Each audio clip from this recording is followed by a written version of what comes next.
After you get home, and so somehow this program seems to be fitting. And I was given by Paul, who cannot be here tonight, a letter from a fellow called Jason Ranucci, a Maynard boy who's in Iraq. And I didn't know Paul's group sent packages and letters last summer to some of the boys there. And this is actually dated August 30th of last year, so it's really not the current situation. But the fellow says, "Thank you very much for sending me a care package here in Baghdad. Small comforts are much appreciated. The thoughtfulness of everyone at home provides quite a boost to the spirits. Life in Baghdad has been fortunately calm, relatively speaking. The UN building is a few miles from us, so I was unaffected by that traumatic event. Real estate shopping was very convenient for U.S. forces here. We simply took whatever abandoned building or palace was available and set up a shop. My detachment occupied a 5-story building that was Saddam's Republican Guard headquarters. All we had to do was replace the wall that was struck by 2 cruise missiles, hire some Iraqis to replenish the looted interior, and we were in business. My mission here is to prescribe all of the cash for humanitarian and contract payments in Baghdad. To date, I can't see the word, but it means handled. I have handled over $1.5 billion into the local economy. The humanitarian payments are very rewarding because the troops are so grateful for the, no, not troops, but somebody. So grateful for the assistance. The attacks that you hear about on the news are mostly the products of foreigners, Syrians, Egyptians, etc., and in no way reflect the sentiment of the Iraqi populace. Although the work here is very rewarding, I am anxious to return to the United States. Thank you again for helping to bring a little piece of home to Baghdad. And I included some Iraqi dinari for you to pass around the office and the house, which has been passed around because we don't have it. But that's today, or actually this was August 30th of last year. So then let's go back, and I'm going to let Andy Miskovich speak first. He's a Korean person, right? Good evening. My name is Andy Mitskovich. I am a Korean War veteran. Like everything else in the military, there's always a 10% that don't get the word. If you notice these 2 gentlemen here wearing their uniforms, I have absolutely nothing on. And I'll bet you I can fit in my uniform as well as they can. Just suck in the gut a little bit. I saw a sticker a while back on a guy's car, not as lean, not as mean, but still a Marine. Well, once you've been in the Marine Corps, you're always a Marine for life. Thank you. By yourself. Service in your country does not necessarily mean that you have to play a combat role. I'm an example of one of those things. You're always preparing to fight a hot war, and that's why you're in the service. You're also there to relieve a potential volatile situation, such as happened during the Suez crisis when I was in service. You're also there for humanitarian reasons, and that's what I'll be talking about tonight. In the military, there's always a conflict or opposite view. And a couple of examples are, I'm a Korean War veteran. I've never been to Korea. I'm a Korean War veteran. I received the Massachusetts State bonus for Korean War veterans because I qualified. I didn't get the big bonus that the guys who served in Korea got. I got the smaller bonus. I tried to join the American Legion when I first came home from the service. I didn't qualify. I was not a Korean War vet according to the American Legion. 6 to 7 months later, they changed the requirements. They added an extra 6 months to the dates where you could join as a Korean War veteran. All of a sudden, I was eligible to become an American Legion veteran. So there are conflicting things throughout the service. Example, when I wanted to join, the French were being kicked out of Indochina, and I wanted to go in there because I felt the Marines would go in there very shortly. I was correct, but I was 10 years ahead of my time. By the time I actually went into the service, my thoughts had changed about fighting, trying to get to the Marine Corps. You're there to fight, and by the time I got in there, there was no hot water going on. Therefore, I decided, okay, I'd like to be an aircraft mechanic. The recruit side said, sure, no sweat, you'll get into being an aircraft mechanic. Sorry, we don't do things like that. Shortly after boot camp, I attended infantry training school, and I happened to like the infantry. And not many people like the infantry because you slog around in the mud, you sleep in the dirt, you don't have hot chow, stuff like that. But to me, that was great. I've been used to that. I used to go camping a lot. I used to play up the ammunition dump, soldiers and sailors and stuff like that. And I liked that type of living. So as soon as infantry training was over, I volunteered for the infantry. Guess what? They assigned me to the engineers. I go to an engineer outfit, and I got assigned to a maintenance company. And the lieutenant asked me, well, we have basically in a maintenance outfit, you have electricians and you have plumbers. And he says, what would you like to be, an electrician or a plumber? And not wanting to go plunge in toilets, I figured, hey, I'll want to be an electrician. And he said, why do you want to be an electrician? I said, well, my cousin's husband is an electrician. When I get out of the service, I could work with him. Fine, dismissed. Where did I go? To the plumbing shop. Shortly thereafter, they sent me to engineer school where I learned to detonate different types of ordnance. And if I was lucky, I kept all my fingers and all my toes. I then come home from engineer school, and they sent me down to Vieques, Puerto Rico to drill wells. Well, we drilled wells there for about 3 to 4 months. 6 months later, all the wells dried up. Our battalion was in charge of Vieques Island, and we maintained the base so that the 2nd Marine Division could go down every spring and play war games down there. There was an impact zone on the northern end of the island, and we were drilling wells down the southern end of the island.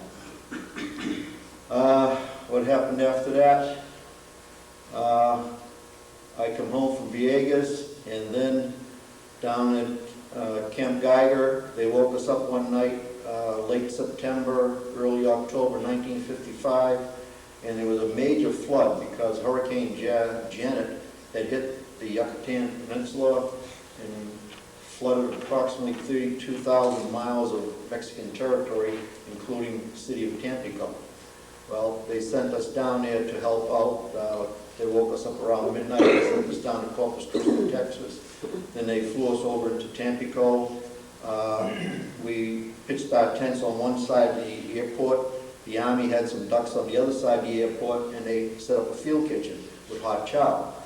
For about 3 days, we were eating cold chow, and then they finally invited us across the way to the Army area, and they fed us some hot chow, and we thought that was great, even though there were Army troops, and of course, everybody knows the Army and Marines don't get along together. But every time we had to go into the city, we'd have to get on these Army ducks, and they'd bring us to various places within the city, and we were there to help in the reconstruction, to help out. Our first job was to provide distilled water for the hospital. Well, just getting out of engineer school, decided to look at the distillation unit that they had placed in front of the hospital, and he looked at the corporal, and the corporal looked at me, and he said, you just got out of school, you run the thing. And I looked at the unit, and it was a brand new unit, and we had been working on World War II stuff at engineer school, and I knew how to run those, but I didn't know how to run this thing. So after about 2 days of farting around with the equipment, they brought in some Navy help, and the Navy guys took over the distillation unit, and they put me on a helicopter and sent me out to this little village about 20 miles out on a helicopter. And me and this other private from Camp Lejeune, our job was to draw water out of this muddy pond, similar to the mill pond out there, and fill up our 3,000-gallon tanks and distribute water that was drinkable for the Mexican citizens. Every day, a aircraft would come in and they'd throw out these bags of corn and beans, and there were 2 other Marine cooks that were cooking for these people who were stranded actually on the top of the plateau. Eventually, we got orders to get out of there and go back to Tampico, and we had to walk about 2 or 3 miles. Then we got a riding a pickup truck. Then we got in a dugout canoe, paddled down the Panico River for about 4 or 5 miles. They picked us up in a small Piper Cub that took off from a dirt road, and they brought us back into Tampico, and shortly thereafter we come back to our base. Another thing is, contrast in the military is, the Navy says, join the Navy, see the world. Well, I'd like to compare my tour of duty with being in the Navy and seeing the world. And there's a little fluff in here, so bear with me, but my tour of duty included Parris Island, South Carolina. Then I went to Camp Geiger and Courthouse Bay up in North Carolina, part of Camp Lejeune. Went to Morehead City, took an LST trip down to Vieques Island, Puerto Rico. Took a flying boxcar, a C-117 from Puerto Rico to Cherry Point. Took a boxcar down to Corpus Christi, Texas. Somehow we flew into Mexico, and I don't recall how. Got into Tampico. I had a helicopter ride out to El Ego. Then, as I described my trip back from El Ego back to Tampico, and then later on I took a cross-country train to El Toro, California. Took a trip out of San Diego on the A.E. Anderson, went to Formosa, Okinawa, Yokohama, Yokosuka, Japan, and eventually took a plane ride to Iwakuni, Hiroshima. I also took a couple of plane rides down to Hong Kong and R&R, and I went to Hong Kong twice on R&R. The guys from Korea were coming over to have R&R in Japan. Guys from Japan were going down to Hong Kong for R&R.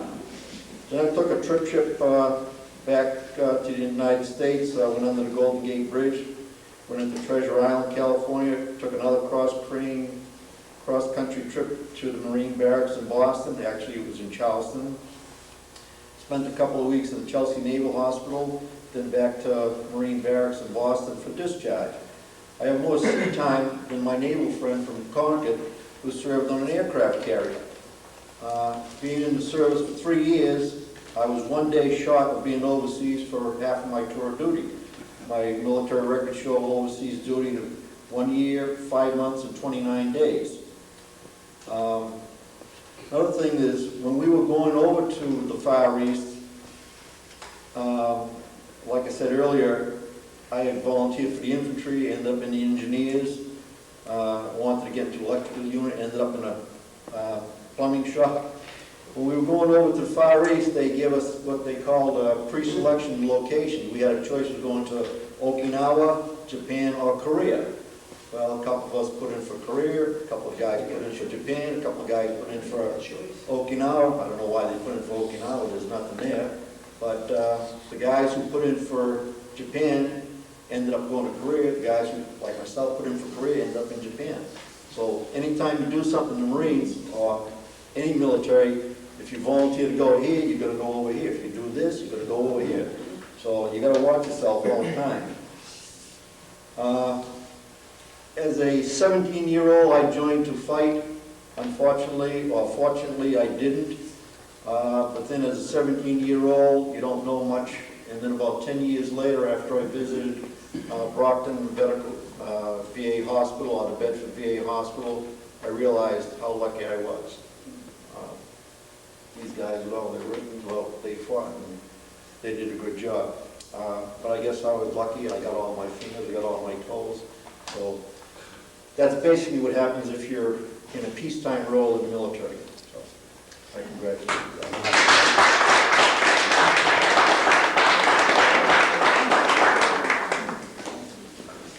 The reason we picked these two guys to do this program tonight was because they've both been long time members of the society. It's just not that we were shutting other people out. But Vinny, I guess you'll be next. I'm Vince Stigliani. I live at 9 Lincoln Street, Maynard. Anybody around here remember this Boy Scout uniform? This is authentic. World War II. The only thing that's not authentic are the shoes and the shirt, actually. But everything else I had in Fort Dix before I came home. But I just made some notes here. I got drafted in March 4th. I was one of these guys where Andy said he volunteered for the infantry, I didn't volunteer, they shoved me into it. But I took basic training in Camp Croft, South Carolina. I turned 18, and they had that first 18 to 20 draft. I don't know if you remember that. Some of you might remember it. And I turned 18, and I got my draft notice in December of 42, I think it was. And then January of 43, I turned 19, and in March, I was up in Fort Devens, putting coal in a stove. We had old army barracks that were freezing at night, but I was there for 3 days, and then we got issued uniforms. They cut our hair, you know, everybody had a baldy, and we had uniforms that were dripping off us, and we were on a railroad siding. Nobody tells you where you're going, but there were probably about 500 draftees, and we were at the railroad siding, 6 hours, you know, hurry up and wait, and then the train came in, and we boarded the train, and 2 days later, we're in Camp Croft, South Carolina, for infantry basic training. Well, infantry basic training was probably 16 or 18 weeks. What it was, I have a picture here, it was what they call an IRTC, Infantry Replacement Training Center, where they taught basic infantry handling of where we had the M1 rifles, and we had training in the, what they call the 62 millimeter mortars, and we had training in the Browning automatic rifles, hand grenades, bayonets, Bangalore grenades, which is something they taught you how to load up and put on the buildings. And we had 16 weeks of this training, and then off we go. They sent us home for 30 days, furlough. I think that was in August of 43. No, I'm sorry. Well, anyway, after basic training, we had the furlough, and then we had to report back to South Carolina. I got on a train at the South Station, and we traveled to New York, to Grand Central Station. Then you got, what was the other station? Penn Station. Oh. Penn Station. You changed trains there, and we got on this train that was heading for South Carolina. And I don't know if you remember the old locomotives that blew smoke. Well, the guys opened the windows. The trains were loaded with GIs, and they opened all the windows. By the time we got down to South Carolina, our uniforms were black with soot from the locomotive blowing smoke. But we got to South Carolina, and there we lounged around for a while, for a couple of weeks, and then we were shipped to Camp Shanks, New York, for embarkation. They didn't tell us where we were going, and one night they marched us through streets down to the ports in New York City. Now, I don't understand this. We were probably about 2,000 troops marching through the street at night, and there were no people. People were sleeping. They didn't even know there was a troop movement going on. And we went down to the Brooklyn Army base, I think it was, and there we boarded a ship. I was put on the USS Monticello. It was a converted Italian luxury liner that the Americans had taken over for the war. And they converted it into a troop ship. And we had 4 hammocks. If you slept here, the guy on top of you was that close to you. And they had, I don't know how many thousands of men on this troop ship. It took 21 days to go from New York to North Africa. You can imagine. We were in a large convoy that was zigzagging all the way across the Atlantic. Oh, one day we got a May Day, and they had taught us how to go up on deck in case of emergency. There was something happened to the ship. I thought it was an explosion. I thought we were hit by a torpedo. So everybody was thrown upstairs, up on the deck, and we were all lined up on the deck, troop after troop, waiting to abandon ship. They thought they got hit by a torpedo. What happened was that there was a boiler in one of the boiler rooms that blew up, and the convoy left us. And here we are, like sitting ducks in the middle of the ocean, and we had about 4 destroyers circling us for 2 or 3 hours. They finally fixed the boiler, whatever it was, and we caught up with the convoy again, and we landed in Oran, Africa. And I don't know if you know the 40 and 8 boxcars, they called them during World War I. They put us on trains, and we went from Oran to Brazil. It took 2 days to go along the North African coast. And we got to Brazil, and I was in a big replacement camp, and we're waiting to join our outfits.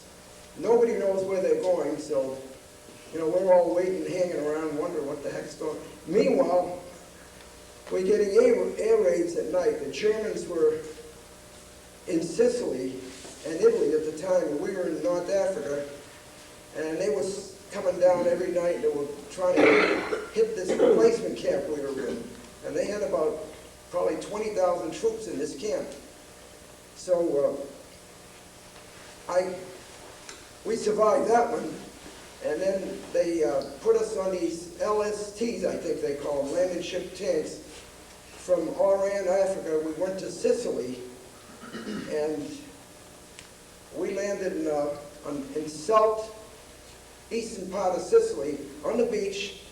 They had these LSTs come right up on the beach, and there were trucks waiting for us, army trucks, and they put all the replacements, young guys on trucks, and they brought us in the interior. There was a town called, Connie, what was the name? in the middle of Sicily. Well, they brought us up by trucks, and in the cover of darkness, I remember, they brought us to an area where this Captain Sparks greeted us at night. He said, "You're now in the E Company, 157 Infantry Regiment of the 45th Division." It didn't mean a thing to me. I mean, like Andy was saying, he liked the outdoors and he wanted to go in the infantry. I was a guy from the city, I liked the indoors. They put me in the infantry. And, you know, pub tents and camping, that wasn't my cup of tea, but I had to learn to like it. So they put us in, they assigned me to E Company, and the next day, we started heading north towards Palermo. And that's when I started getting into my first combat. We started to hit Germans. They were doing a delaying action. They were backing up. This was the Rommel Africa Corps that we were fighting. They were backing up to Palermo. And they were looking for a way out of Sicily. Meanwhile, we were pocketing them up in this left corner, and they were trying to get out through Messina, which is on the right-hand side, in the East Coast. So one night, I was in the 157 Infantry Regiment. During World War II, you had what you call a triad division. You had 3 regiments to a division. I was in the 157th, which was from Colorado. I was a replacement. The 179th, I think, was from Texas, and the 180th was from Oklahoma. We had a lot of Indians in this outfit, too. So the Germans made a mistake of pulling a night attack with bayonets on one of our regiments. It was the Indian regiment. And needless to say, the Indians were waiting for this. They said, "This is our cup of tea." And they did a job on the Germans.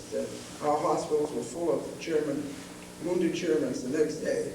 They pulled a bayonet attack, which was the last one they ever did in World War II. And most of the German army got out of Messina and went to Italy. And we regrouped, and we were supposed to make the initial landing in Salerno, Italy, which was probably through the Straits of Messina, which is probably about 120 miles. We got amphibious training off the coast of Palermo for a week. While I was in Sicily, my outfit was all lined up in a field one day, and guess who gave us the speech? The guy with the two guns. Patton, yeah. He was up in a Jeep with a bullhorn, with his two guns, and every other word was a swear word. He said, you're going to hit, he said, you're going to hit the underbelly of Europe. You're going to be, you know, the infantry is supposed to be glorious. You're the queen of battle, they told us. And I'm saying to myself, yeah, I know. And after that, we had a big parade and review, and I think it was a couple of weeks after that, I don't know if you remember, one of the guys in my division was in a hospital. He had shell shock. He was psycho. And General Patton was inspecting the hospital, you know, as a that was a routine thing for officers to go into a place and everybody's at attention. Well, he slapped this kid in the face. I don't know if you remember that committee. Yeah. Well, that kept him from being a general for 1 year. They shipped him out of Sicily. Him and his first armored division, they sent him to England. And that delayed his future for 1 year. But anyway, we got on the LCIs, my division, my regiment, and lo and behold, we're sleeping all night long. We're going towards north. We were heading northwest.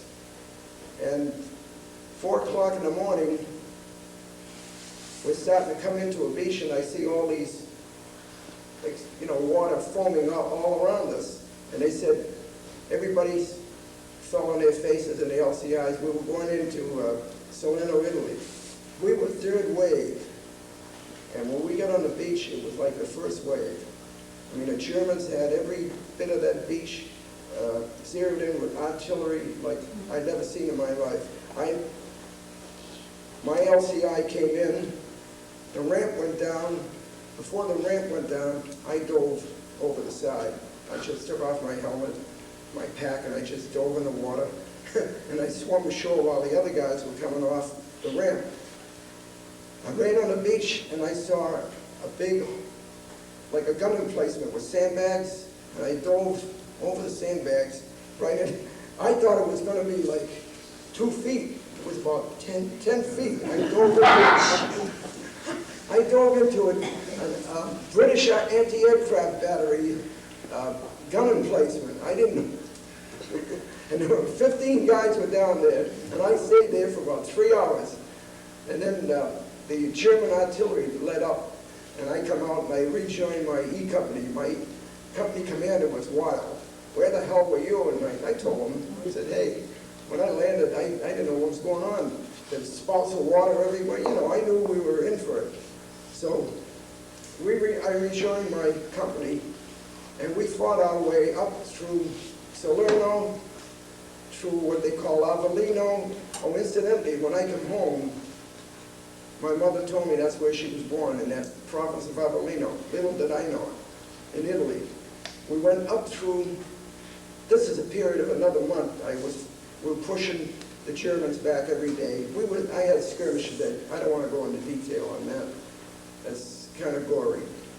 But I'll just tell you what happened my last day of combat.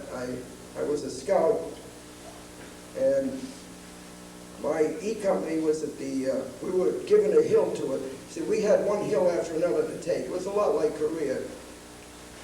And we were supposed to take this hill. 140 guys were all in a ravine, and they decided to send out a patrol. My squad, my platoon. And I was the first scout. So we started climbing this hill. I was up in the front, and the guys were behind me, you know, indefinitely.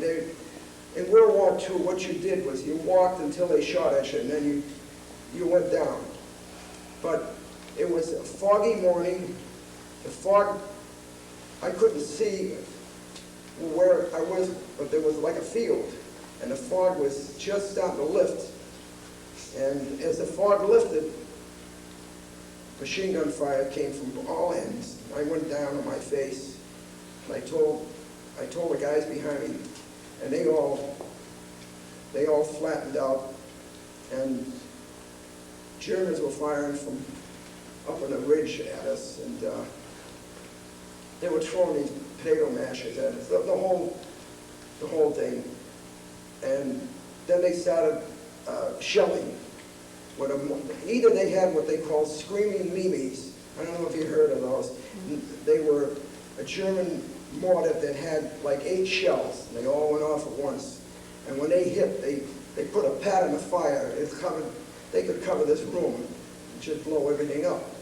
So I laid flat, and while I lay there, a piece of shrapnel must have hit my back. I felt something, you know, and then the firing let up, and I heard the birds chirping, and I heard guys moaning behind me. Some of my boys were hit badly. So I played dead. I heard Germans walking around, talking, guttural talk. Finally, one of them picked up my head, and I looked up, and he told me to get up, and I couldn't get up. I got hit in the back. I realized I couldn't get up, but two of them grabbed me and brought me up a hill, and I was a POW for about a couple of months, but I don't want to go into that. I escaped from the Germans. I was up near Florence, I think, Italy, and I escaped. It took me about 3 weeks to come back to my lines, and when I come back, they brought me to PBS headquarters in Naples. They call it Peninsula Base Section, where the American interrogators asked me more questions than the Germans. Oh, incidentally, the Germans, I was questioned by a German who spoke perfect English, perfect. He sat me down in a chair, and he said, now I want you to tell me your name. I said, all I'm supposed to tell you is my name, rank, or serial number. He said, yeah, okay. He said, you tell me your name, rank, and serial number. And then he said, did you find many ponds destroyed? I said, ponds? I don't know what you're talking about. And he said, ponds, you must know what I mean. I said, no, I don't understand. He took out his P-38 and he put it up against my head. He said, he said, come on, he said, tell me what I want to know or I'll put a hole in your head. And I started crying, you know. I was 19 years old, and I figured this guy's going to blow my brains out. So finally, he took the P-38 away. He was bluffing me. I didn't realize that. And then they took me away. And after, when I got together with another guy that got captured with me, a Jewish guy from New York, incidentally, I told him, get rid of your dog tags. Because we had dog tags that told the religion. I don't know why. Early in World War II, they put your name, your religion, your blood type, and your parents' address on your dog tags. So he got rid of his dog tag. But he said to me, you know what they were asking you? I said, no. He said, ponds means ponte, bridge. They were asking me, did you find any bridges destroyed? I didn't know. I thought it was saying ponds, you know, lakes, streams, ponds. The guy was a German, you know, he still didn't quite understand how to pronounce his words. But anyway, I come back to PBS, and I got sent back home on a hospital ship. And I went to a series of camps along the East Coast. I went to Camp Butler, North Carolina, for reassignment, they called it. I told them I used to play in a band, so they put me in a band for 4 months. And they reassigned me in New York to a military police outfit. And I served about 4 months, great duty, right? It was it was the 64th Street Armory was my headquarters. We slept there in an old city armory. And we were on duty 3 days a week and off 3 days. And can you imagine New York City in World War II? You're on duty in Times Square. Fantastic. Wonderful. I felt like I had to pay the government.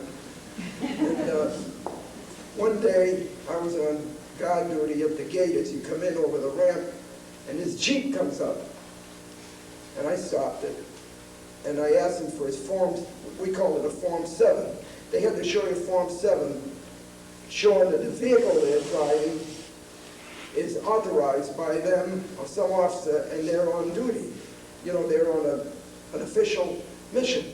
So the driver was a sergeant. He's behind the wheel of this Jeep, and there's an officer sitting in back, you know. He looks very perturbed about the whole thing. I said, let me see your Form 7. He said, I haven't got one. We have to leave Brooklyn Army Base in a hurry. I said, well, you can't, you're not going in here.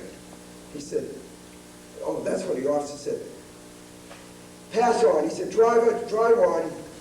And I said, no, I got in front of the Jeep. I said, don't move the Jeep. The driver didn't know what to do. He was a sergeant. I was only a PFC at the time. And he didn't know what the hell to do. So this colonel, he was a full colonel, he said, drive on. I took my 45 out and I walked over to him and I said to the colonel, you move this Jeep? I said to the sergeant, I'll put a hole right through your head. Well, 2 weeks later, I got transferred. I ended up in Fort Dix, guarding cheering prisoners of war for about 2 months, and then I get discharged.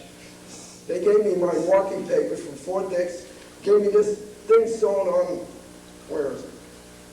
That's the ruptured duck, we used to call it. I think you guys, I bet you saw that, didn't you, Minnie? I got one. Yeah, everybody gets one of those. They gave me $48 and told me to take the train and get the hell out of there and go home. And that's about, this regiment that I was in, of course I told you I got captured in Italy, but they went on, they fought Sicily, Italy, France, southern France, and Germany. And they were this outfit had the second highest, I don't know if it was casualties or time, in military history in World War II, the 45th Infantry Division. We were up in the front lines one time for 31 days, 34 days. This is constant. I was up near a place called Venafro, right below Casino in Italy. And I was in mud and snow for 12 days and nights. Doesn't sound like much, but try staying outdoors 12 days and nights with. And we didn't have proper equipment. We didn't have a sleeping bag. We had a raincoat and a blanket in those days. We didn't. Some of the Army today is very well equipped compared to what we had. We had long overcoats and pup tents. They were just fabric. It took two guys to put one together, you know, two-man tent. You remember those, Penny. But, Wall was in the cartoonist. Oh, yeah, well, Bill Malden, I don't know if you heard of Bill Malden. I used to see him in Sicily. He came from the 45th Division, too. He did Willie and Joe. Huh? He did Willie and Joe. Willie and Joe up front, that characterizes, he took guys from my outfit and made cartoons out of them, and that's exactly what they look like. And after you've been up at the lines for 2 weeks and 3 weeks, you look like a hobo. I mean, my rifle was full of rust. I had to go to the bathroom a few times. In the pants, I couldn't get out of the hole. They had what they call the winter line, the Siegfried line, up near Venafro, and they had us in foxholes. We couldn't come out in the daytime. They had everything zeroed in with artillery and mortars and everything. We came out at night only, like rats. They had us locked up for, I think it was 2, and then they had us in caves. Remember the Battle of the Caves? They had us trapped in a bunch of caves, and we couldn't come out of there either.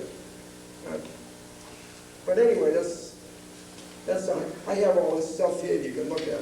I'm the only guy, I hated the Army so much that when I got out of the Army, and I went to Charlestown, where I lived 2 blocks from the Navy Yard, I marched down to the Navy and I joined the Naval Reserve. I got my discharge. Because I was a displaced sailor all my life. I lived near the water. And I should have gone in the Navy, but when I wanted to join, I was 17 and my father wouldn't sign. So by the time I turned 18, they initiated that 18 to 20 drafts, and I get caught in that. But I was always a display sailor. But, okay, we're ready.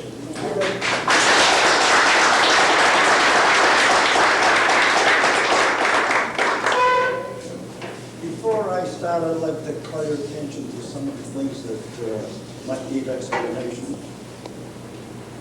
This is a 50 caliber bullet. That's what we used to use in the top turret in where I was on B-26. And the tail gunner would have them also, and the waist gunner was a radio operator, also had these 50 caliber guns.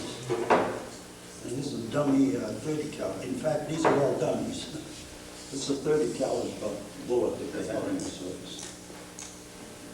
And this is a 45 caliber bullet. It was used, as you can see the notch in there. When I first went into service, I might tell you now that in November, we heard that the draft was coming in 40, and I thought, gee, I'm going to beat the system.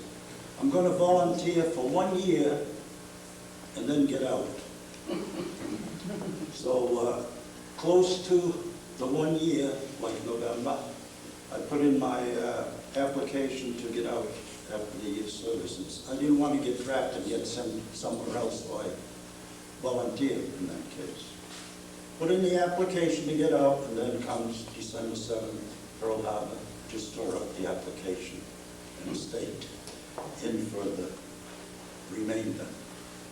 This is, when I first went in, this is the dog tags they had.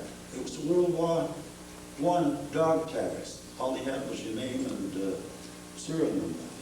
And these are the ones that they're probably using now, which we used in World War II.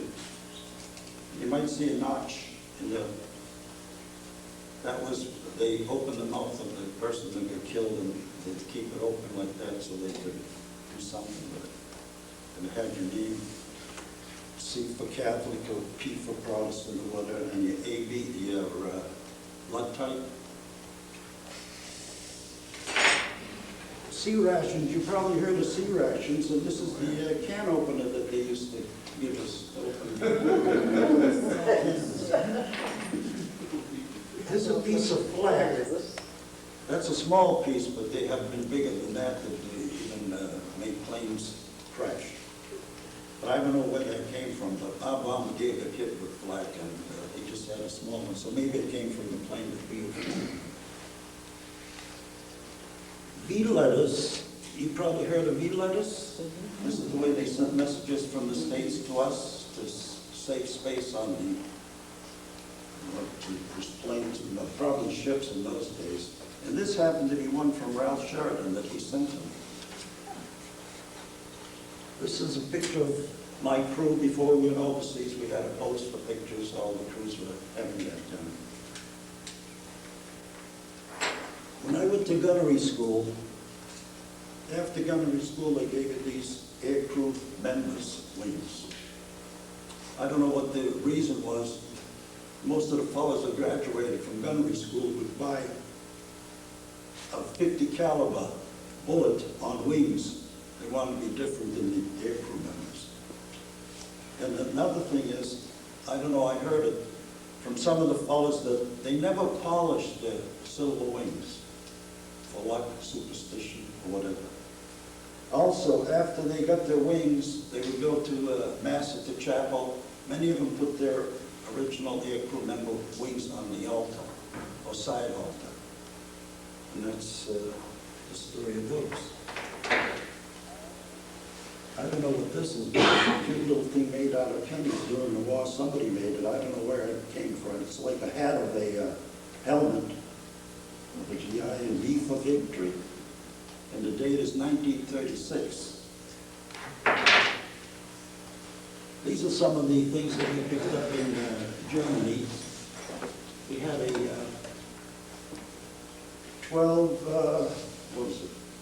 2 weeks of travel in Germany.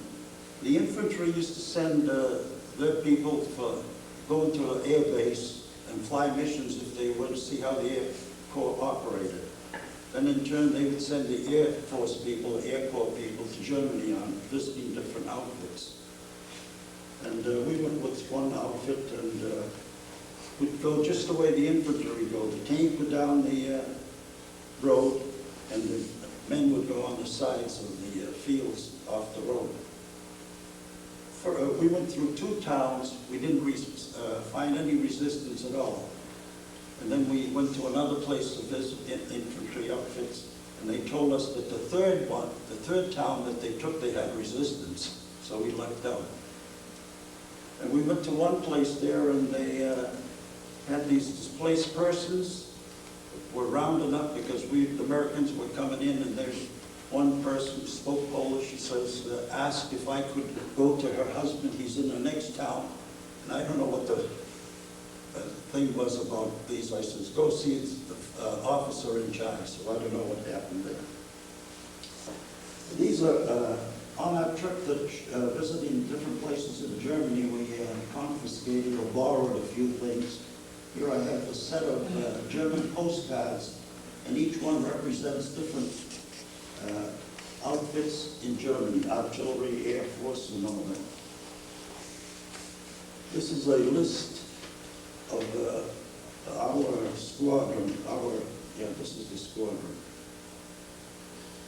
The 2 people from our squadron are buried in the Margraten Cemetery in Holland, and we'll show you that after this presentation. A video on that cemetery. Booklet from the separation center in Fort Devens after the war was over. Army song books, wherever you were, USO, or your outfits, if you wanted to sing or had to sing, was there. This is a book that Stu Campbell let me borrow for today's presentation. He made this of all the people that served for Maynard in the World War II, pictures,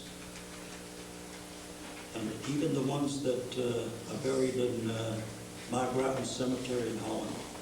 He has we have the pictures of the stones. There's 2 people from Maynard buried, John Nicky and Johnny Jokinen. And there's one from Maynard Whitney. He's on the wall at the cemetery, missing in action. I took pictures of those stones at the cemetery. These are just albums of different planes, B-26, B-26, and B-26. I'm not partial to B-26, as you can see. On that trip that we were visiting the front lines, we went to a factory that was underground, manufacturing jet planes. So I got this from that. It's a compass, supposed to be used on jet planes. We had survival kits on the back of the backpacks on the parachutes. So wherever you were, you would get the appropriate emergency equipment. This happens to be a hat that if you got shot down over the water, in the water, or crashed in the water, you would wear it this way. For your Allied forces to try to locate you. If there was enemy planes or enemy craft around, you would wear it this way so they wouldn't spot you so easily. Now if you were in the jungle area, there's a machete that they also had in case of emergency. Then we had an escape kit, maps, a little compass. In case you got shot down, you want to find your way around. Another Air Force compass, Air Corps compass. Shoot an asthmatic. No. You shoot an asthmatic. Yes, whatever. We haven't. And this is a map that they gave us of Europe. And believe it or not, if you put this in water, if you got captured, you put it in water so they would know that you had a map. But put down the water, the whole thing would disappear. tell us, I can try it around the Those are the highlights. I had a log here that I kept. It wasn't a diary, it was just trying to keep track of the missions that I flew in. And it had the pilot's name, who was the pilot, what the object, the target was, a bridge or an ammunition dump, how many pounds of bombs. The B-26 carried 4,000 pounds, and you had 2,000 pounds of 250s. And I have one here that we flew to Koblenz, and it was the first. I had 18 missions.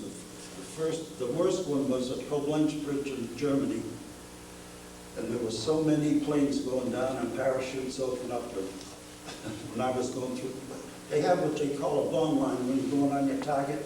You can't deviate either way. You just keep going straight. There's nothing you can do. The bombardier navigator takes over, and he has to fly that perfect to drop his bombs. So when you're going through that area, you're just waiting to get hit because you see so many planes going down. You figure, well, this is me too. But luckily, we pulled through it. I guess those are the highlights. Now, a few months ago, a fellow asked me from one of the other squadrons that goes on the reunions if I would write something for his newsletter. So I thought I'd think of something, and I thought I'd call it something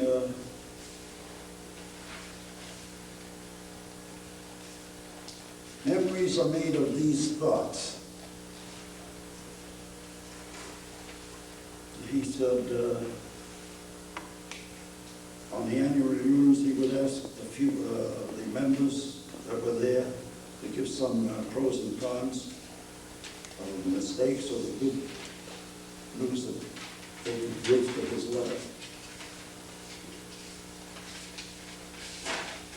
So I started to write that I'm going to do this not chronologically, just whatever thoughts would come to my mind, just like you do when you go to a reunion.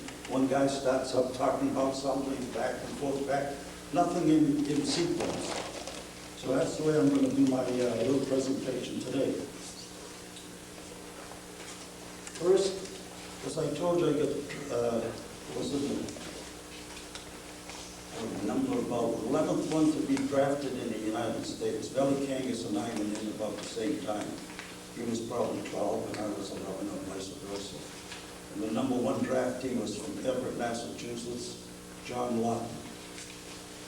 So when we first reported to Fort Devens, it was like you were some celebrity out of Hollywood. All the newspaper people were around, photographers and everything.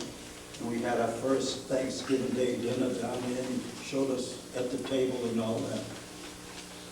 And while at Devens, I started to learn a new language. The bunks, I didn't know bunks, fall in, fall out, mess hall, I didn't know what the mess hall, mess hall, is it a mess or what? A language like that. I can't think of anything else for luncheon. And then on the B-26, well, first I went to airplane mechanics school in Chesterfield, Texas. I learned to fly. I learned about the R-2800 engines, Pratt & Whitney ones that they use on the B-26. So that was in Chesterfield, Texas, Wichita Falls. And that was a good duty there. There were a lot of ranches around. We used to ride the horses in full uniform. We had time off to go to USO dances in the area. It's good duty. After that, it was gunnery school, and I went to the one in Fort Myers. They have them all over the country. Fort Myers, Florida, Buckingham Army Airfield. And we used to go through the ranges of target practice, the for the skeet shooting, is it? Skeet shooting, yeah, and then you had turrets there to practice, and turrets, which are going to be on these B-26 planes. And we would fly training flights over the Gulf on a B-17, and they'd fly 50 feet off the Gulf, and that plane was really shaking, almost getting seasick from the heat of the Gulf. And also we had tow target practice, and some of the planes with BB-26s, and believe it or not, they had these female civilian pilots flying them. After that, Montgomery School, we got our crews and started to train for combat. And we had cross-country flights. We would go on a flight, and my pilot came from Del Rio, Texas, and he was a instructor in B-26, very good pilot. So one of the flights we flew to Del Rio, Texas, where he used to be stationed, and we took a trip across the border to Mexico, took us to a bullfight there, and the place was mobbed with people. Everybody's drinking cerveza, Mexican beer. And it happened this time, the bull had no energy, didn't do anything. The matador was mad, he tried to do everything. Nothing happened. So the crowd started throwing empty beer bottles at the matador. He thinks that they thought it was him responsible for that. The B-26 had a lot of nicknames. When it first manufactured, they had problems with it. They had many crashes, so bad that they used to say one a day in Tampa Bay. They mostly were flying on the McGill Field, Tampa. When you land in Tampa Bay, something went wrong with them. Either the pilots were afraid to fly them, the maintenance was poor. So here's a list of what they used to call the B-26. The flying cigar, shaped like a cigar. Flying vapor. The wingless wonder. One of the problems was the wings were too short for the heavy bomb load that they used to carry, so they had problems with that. The Widowmaker, one-way ticket. Flying prostitute, no visible means of support. Baltimore whore, because it was made in Baltimore. Martin Murder, who's a Martin B-26. The flying coffin. The coffin without handles. And B-crash. Instead of B-26, they called it B-crash.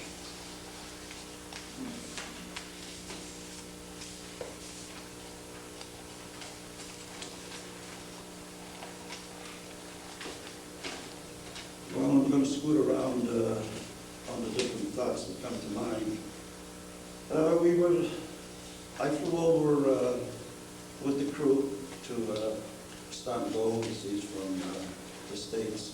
We landed in Puerto Rico, and I ended up in a hospital there, but the crew went on to their destination, which was England, and then I met him after I got into the hospital. I flew as a passenger on carriers, the passenger planes, to Africa, Natal.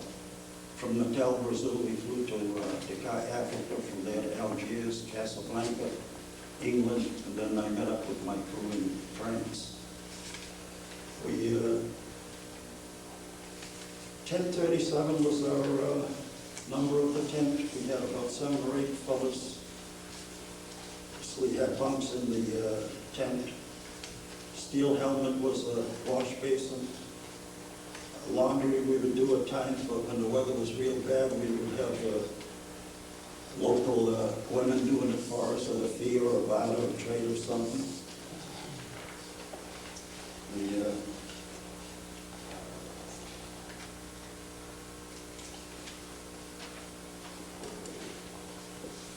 had a day room that they called the Maharata Inn. It was the enlisted club. And we used to get beer and wire rations once a month.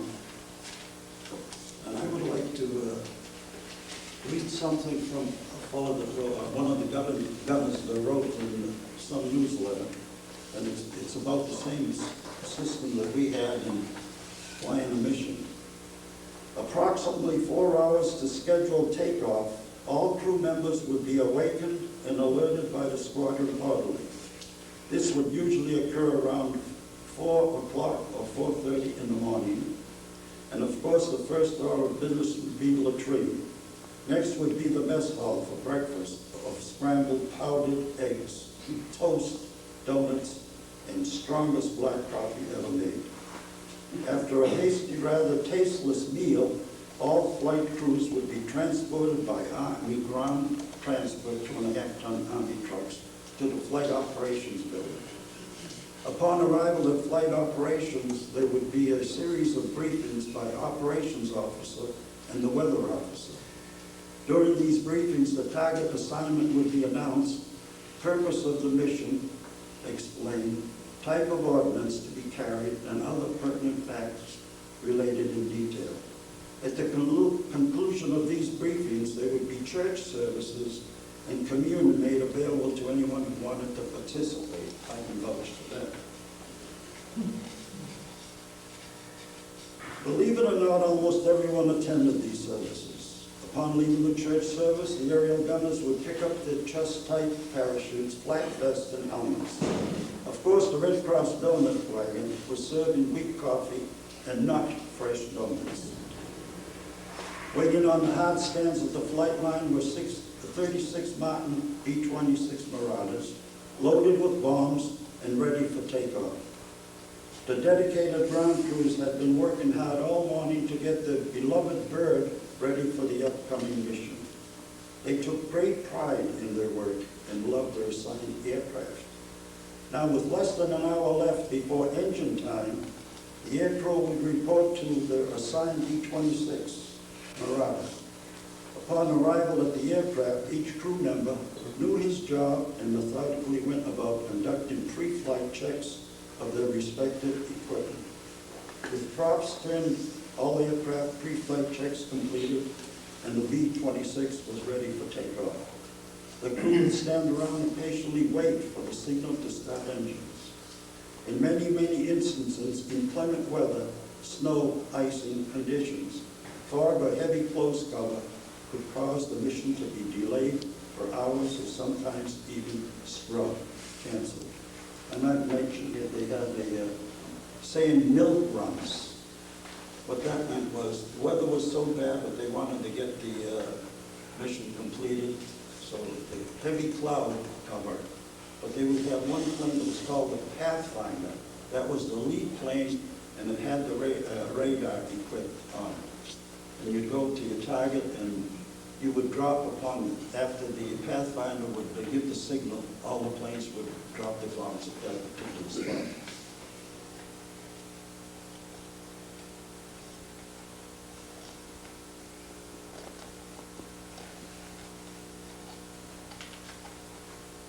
The control tower would fire a green flare when everybody was ready for takeoff.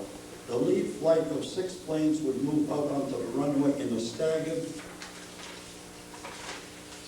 position, one aircraft on the right side of the runway, the next craft on the left side of the runway, and slightly to the rear of the first aircraft, so forth. As each plane in the flight moved onto the runway, the pilot would run up to full takeoff power and at 10 to 15-second intervals commence his takeoff roll, launching the B-26 into the air. There were 6 flights to launch in this manner, and it usually took around 22 minutes to get the entire group of 36 planes airborne. When the airborne, the trick now was to get all 36 B-26s into assigned positions with 6 aircraft to a flight, 3 flight to a box, and 18 aircraft, and finally a step formation, 2 boxes with a total of 36 planes. To accomplish this maneuver, the B-26 would climb in a circular pattern, enjoying the assigned positions before starting to the target. This type of combat formation was essential because it was designed to provide the optimum defense for the bomb group. It allowed the aerial gunners the opportunity to concentrate firepower upon any or all attacking enemy fighters. and I might mention in this spot here, that we had escort fighter planes on these missions, and whenever we had the British Spitfires, they were close by, you could see them within sight, and you felt safe. But then when we had the American P-51 fighters, you looked way off in the distance. You didn't feel so protected. When airborne and on the way to the target, each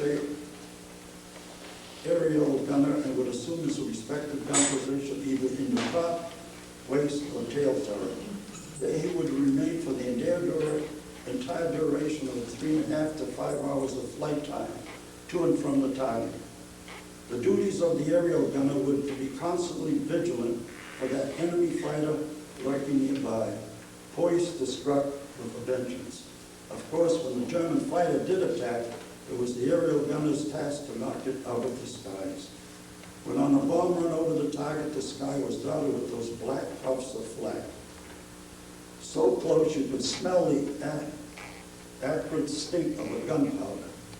These exploding artillery shells would send out thousands of pieces of lethal shrapnel, like that flag I showed you. Shrapnel would tear into the skin of the aircraft, knock out engines, damage hydraulic lines, destroy critical avionics, and either kill or severely injure the aircrew personnel. Never let it be said that combat missions were not terrifying experiences, because I was manning my gun position in the tail position of a Martin B-26 Marauder. Each mission was a frightening experience to mention, for least, and I know that I shall always remember and never forget those days flying home journey.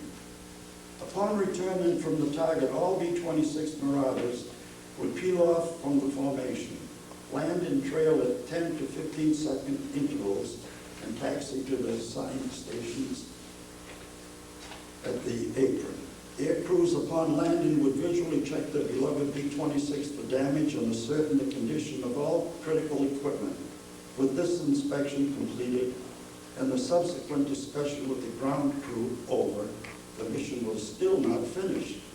Each air crew was transported back to flight operations, where an officer would interrogate and debrief all crew members in detail, covering all aspects of the mission from takeoff to landing. At the conclusion of this briefing, some 10 to 12 hours had elapsed. The air crews were now finally free to return to tents and relax if they could.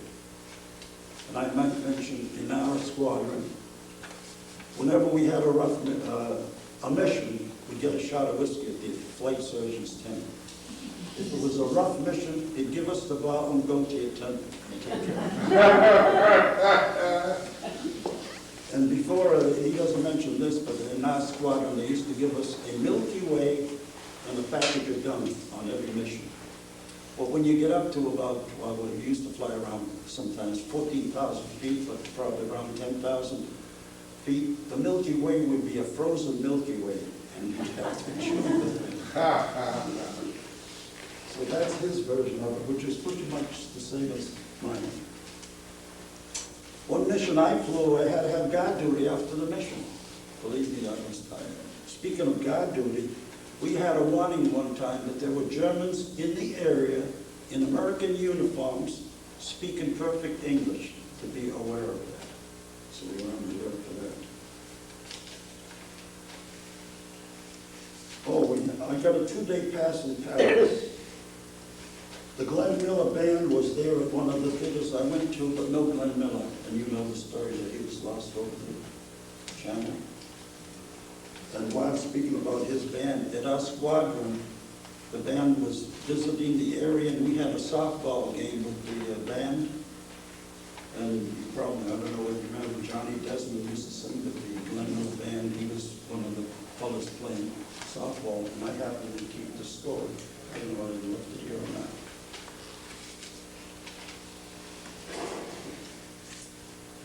Oh, before all this happened, I went from the Coast Artillery into the Air Corps. I wanted to be a pilot, but I washed out at San Antonio. So they said, you want to go back to your old buddy? You want to stay in the Air Corps? I says, I'll stay, and that's how I ended up at Airplane Mechanic School. The Air Corps basic we had was in Atlantic City, New Jersey. We used to march on that boardwalk there. That was quite a thing then.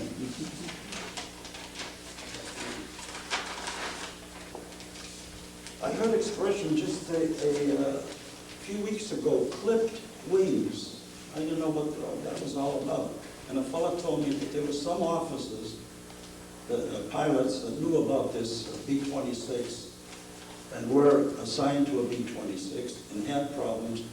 And at an inspection, they would clip the two ends of the wings. I said, how'd they get away with that at inspection time? He didn't have an answer for that. But clipped wings is another expression that I've never heard of.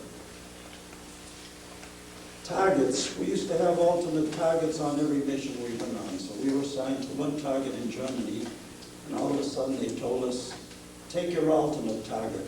General Patton just took over that area where we were supposed to bomb.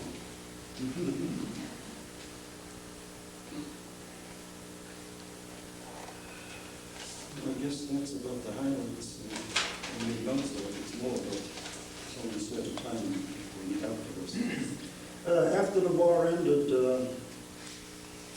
the war in the Pacific was still going on, so we had to train for the Pacific War.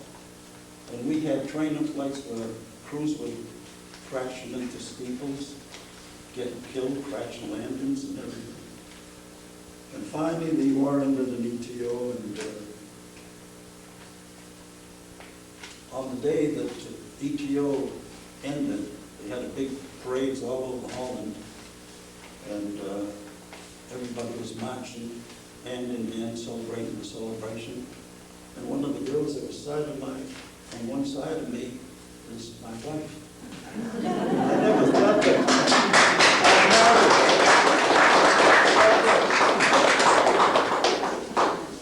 I never thought that I'd ever see her again after I left Holland.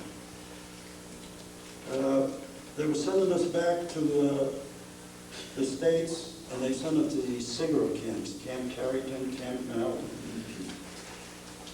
Camel, and Lucky Strike and all that. And like the 40 and 8 trains, we left our bases in 40 and 8 cars and went to 40 people. Where'd you go to the bathroom?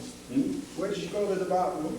Don't like 48. We had no bathrooms. We went between the cars. So we get at the port, and I run into this fellow. He says, I always get sick on the ship. When I get on this ship, I'm going to get sick. When I get on the ship, I'm going to get sick. I'm going to get sick. That's all I heard all the time I was with him. So we got on the ship, and he got sick, and we hadn't even left, and he was in the bunk, the lowest bunk in the SS Argentina that we went back on, and he didn't get out of that bunk till we hit New York. So, and when we got to the New York harbor, they had all these fireboats there with all the girls being welcome home and all that. Excuse me. When our hospital ship pulled up in the dock, a barge came over with a band on it. And guess who was in front of the orchestra with her leg up in the air? Marlene Dietrich. When I pulled in New York Harbor. So from there, New York, I went to Camp Kilmer. From there to Fort Devens, got discharged at Fort Devens. And that's it. Thank you for coming.